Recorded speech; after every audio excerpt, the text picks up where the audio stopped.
Now we're going to play Grooving in C with a bit of a fast tempo, which means it's quite quick. We'll be using the notes middle C to G again.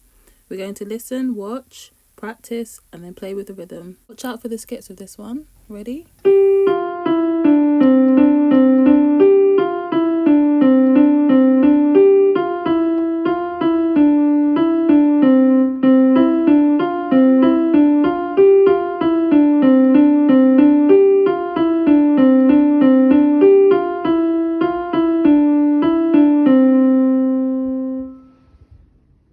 Now we've watched and listened, it's time to practice. Are you ready? Let's play.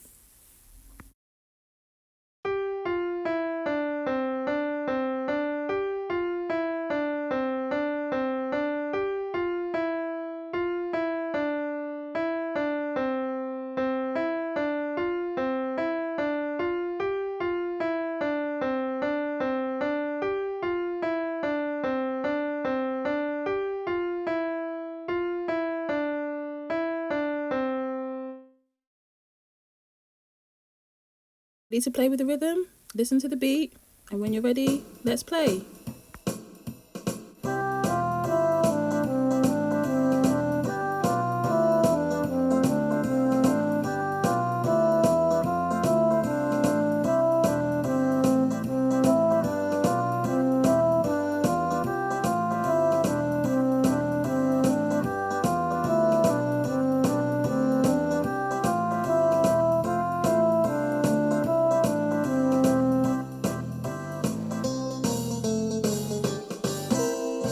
How did you do? Are you ready to move on?